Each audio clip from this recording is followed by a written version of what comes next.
Hey friends, I'm Scott Hanselman. I hope you subscribe to this channel. What I want to show you really quickly is some hotkeys in Windows. Now, a lot of you may know these exist, so then these hotkeys aren't for you.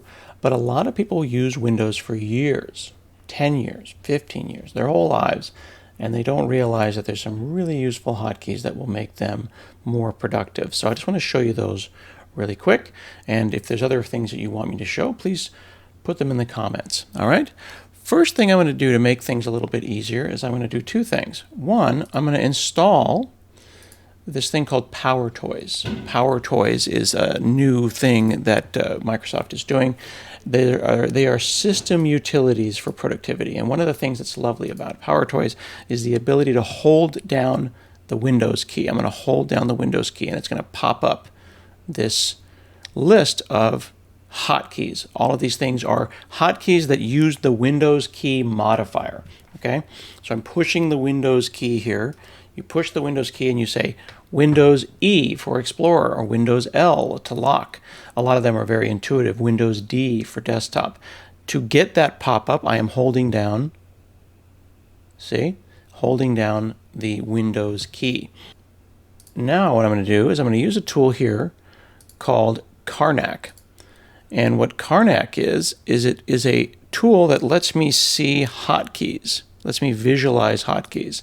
So right here, I'm going to hit Ctrl C. Okay, Karnak is going to sit there, and I hit Ctrl C, and you see right above me there, Ctrl C. So each time I press Ctrl C here, I'm going to see it, and that makes it easier for doing a YouTube video on hotkeys. So now I can say Windows E. And Explorer pops up, and you can see Windows E right here and Explorer right here. Now, when I held down the Windows key, look over here in the lower part of my taskbar. You see how they're numbered? They're numbered in the order that they're sitting there, with 0 being 10.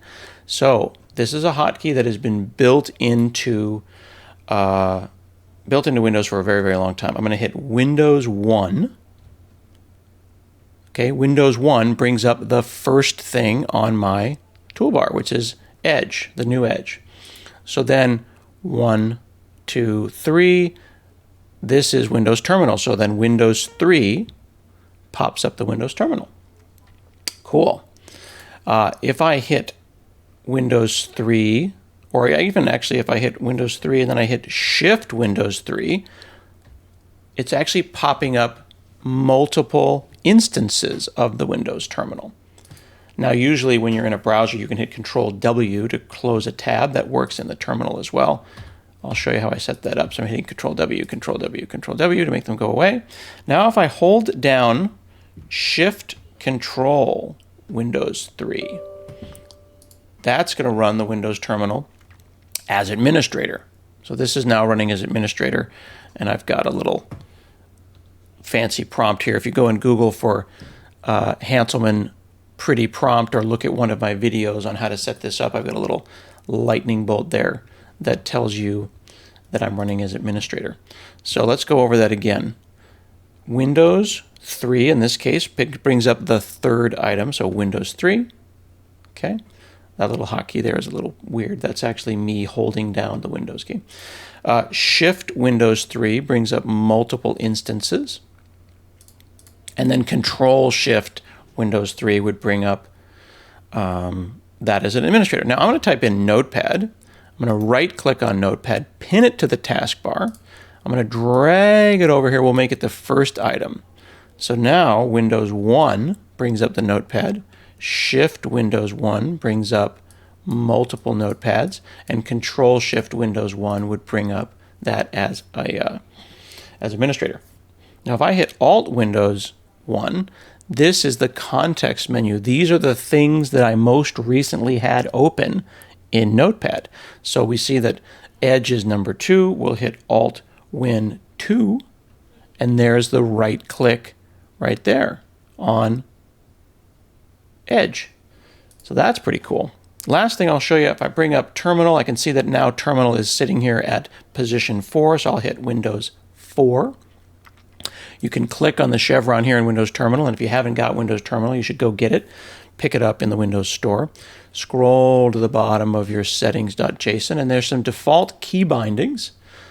Here we've got copy and paste. You notice again my hotkey pop-up here is showing you what I'm doing as I move the keys around. And by default, the Windows terminal includes Alt-Shift-D as open pane. We'll talk about that in a second. And I have added Ctrl W as close pane. I just made a copy here. I said close pane of that line. And then I'll go ahead and close that. Now I'm here in Windows Terminal, and I could, do a dir or whatever. Now I can hit Alt-Shift-D, open up another pane. Maybe I'll open up Bash over there and run Ubuntu. Then I'll hit Alt-Shift-D again, and I might open, fake DOS. So now I've got the Windows terminal with PowerShell here, Ubuntu here, and not quite DOS down here. Then I can hit Ctrl W. Remember that we bound that to close pane. Ctrl W, Ctrl W, Ctrl W. So now I can go Windows 4. I got hotkeys here as well. See these? That's built in as well. So Control Shift 4 gets me to Ubuntu. I can then hit my pane, open PowerShell, Control W, Control W, Control W, and I'm back to my desktop. Lots of great hotkeys. You can start by downloading PowerToys and taking a look at this pop-up, which you get by holding down W. Now, maybe you're not a developer. Maybe you're a regular person. You live in Excel all day. That's totally cool. Why don't you go right now, right-click on Excel, pin it to your taskbar, drag it over to the beginning, and now Windows 1 pops up Excel, and you're a champion, and now you can make your coworkers feel bad about themselves, because isn't that what hotkeys are for? If you like content like this, please do subscribe, and follow me on Twitter.